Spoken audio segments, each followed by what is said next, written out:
Oo, yan talaga ang in fact, meron pa yan, hindi lang ngayon natin mararamdaman yan. Darating pa yung mga 1 week, no? Yung mga posibleng na infeksyon sa pagbaha. That's why, ahead of time, as you all know, the city prepared this medicine or doxycycline made available in our health centers and in our hospital to any John Doe and Mary na pwedeng kumuha. 250,000 plus capsules were prepared by the city, and this will add protection to possible victim because of the exposure sa pagbaha ng tao. Pero kamusta po yung capacity ng hospital sa Okay naman.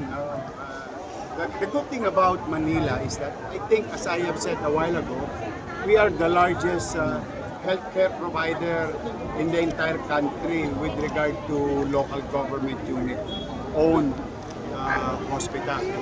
We have 7 hospitals, we have 44 health centers all over the city. So in terms of numbers, we have not achieved the level of threat the way it was during the pandemic time. Medyo yun kasi talagang overwhelmed. But with regard to the exposure to leptospirosis patients, we are still in a good condition, but it is very important that we, the government, local and the national, should look into this. Kami lang medyo panatag kami kasi alam na namin mangyayari. Dahil year on year naman, may baha, may bagyo.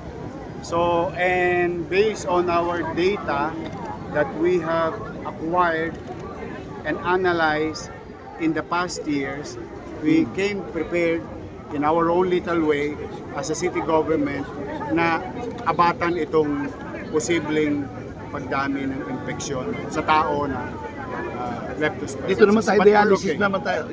Leptos ka pa? Sorry. Leptos ka? Pili mo yung leptos. It's lower than the previous years. Hindi pa tapos kasi. Katulad ng una ko na naturan, hindi pa yan ngayon yan. Mag-antabay ka pa ng mga 1 week. Medyo baka pumalo pa. Baka pumalo pa. So after that, we settle. We compare the data on with regard to number of exposure year on year. Kung tumaas ba, bumaba ba, or and the most important thing, more than those numbers, whether bumaba o tumaas, sana walang madisgrasya. So far, Kasi sir, it's a very dangerous infection also. so far, sir, yung capacity ng bed okay at yun sa Patuloy? Yeah, we're okay. Sa Manila LG Hospital? Manila LG Hospital. So ako lang isang dialysis na bakit pinagawa? May bulok na eh. Hindi, ibig sabihin anong servisyo We have to na?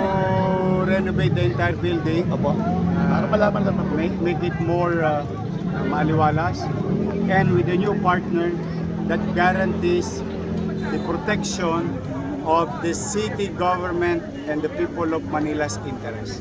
So last na lang mensahe sa ating mga kababayan para iwasan yung leptos. Kasi una, hindi ko malaman kung paano kayo umiwas sa baha, because baha is everywhere.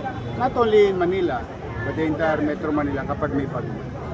In as much as you can, umiwas tayo sa baha. But even if, halimbawa, mababaha tayo, halimbawa, ahead of time there is medicines available to further protect you with regard to availability of doxycycline in our health centers, in our hospital.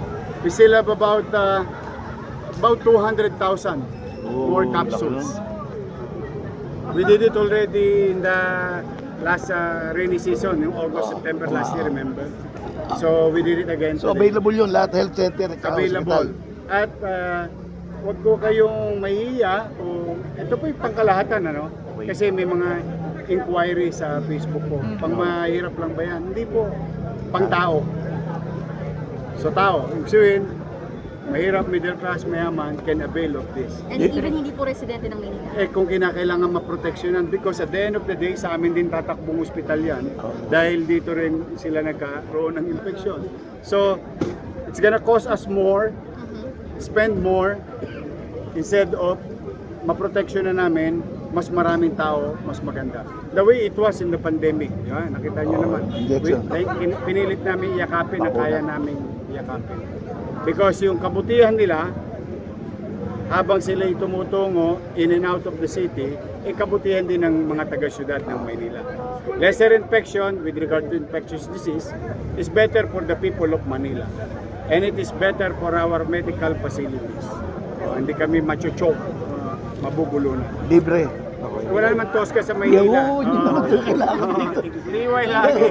Hindi mo sinasabi. Thank you po.